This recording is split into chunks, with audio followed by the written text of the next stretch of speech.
You're listening to AI Prism from Seoul Economic Daily. If you started your career in the last 3 years, today's 6 stories hit your paycheck, your housing options, and your position in an AI-era labor market, all at once. It's Monday, June 1st. Let's talk about a trend affecting young professionals in Korea. The headline number this week: SK Hynix workers are pushing for a 500 million won housing loan, roughly $350,000, to match what Samsung Electronics just agreed to give its staff. Samsung's new deal offers mortgage-style loans at 1.5% annual interest with a 3-year grace period before repayments begin. SK Hynix currently caps the same benefit at 100 million won, about $70,000, with only a 1-year grace period. The gap matters. For engineers in their late 20s or early 30s in Seoul, that difference is the line between affording an apartment and not. SK Hynix wage talks open in June, and industry observers expect the settlement to land near Samsung's 6.2% raise, with housing benefits as the key new variable. Now, the harder picture. Official data released this week shows Korea's lowest-income households posted a real deficit of 438,000 won in the first quarter, roughly $300 in the red every month.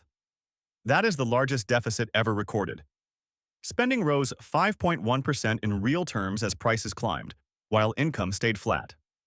At the top of the income ladder, the highest quintile posted a surplus of 3,445,000 won, about $2,400, in the same quarter. The gap between top and bottom is now at its widest since 2022. Consumer prices rose 2.6% year-on-year in April, the fastest pace since mid-2024. For early career professionals on entry salaries, this is not background data. It is a lived constraint. On the labor law front, a tower crane strike ended in 4 days this week with a full 8% wage increase and a government commitment to review industry pricing standards.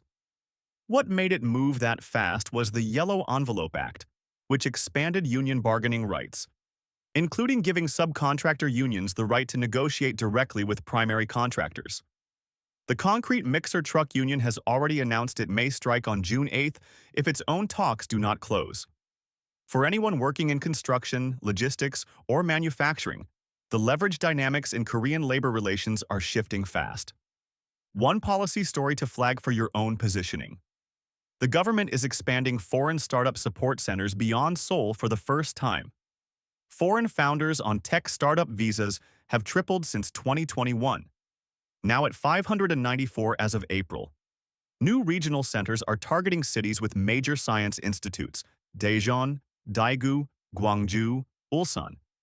If you are considering founding something or joining an early-stage team outside Seoul, the infrastructure is building. And the AI angle. Korea's science minister said this week the government will give every citizen access to at least one free AI agent built on a domestically developed model by year-end, funded through 2028. The minister was direct. AI will reduce jobs and concentrate wealth, and universal access is the structural response. The skill that holds value through this transition is knowing how to work with AI agents, not around them. 3 things to watch. SK Hynix wage talks open in June. Track the housing loan ceiling. The concrete mixer union's June 8th deadline is a real construction sector risk. And watch for the Science Ministry's AI model rollout announcement before year-end. That's today's AI Prism Early Career. This episode was produced with AI assistance based on Seoul Economic Daily reporting and reviewed by a human editor.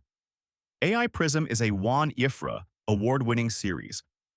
We'll be back tomorrow. You've been listening to AI Prism from Seoul Economic Daily.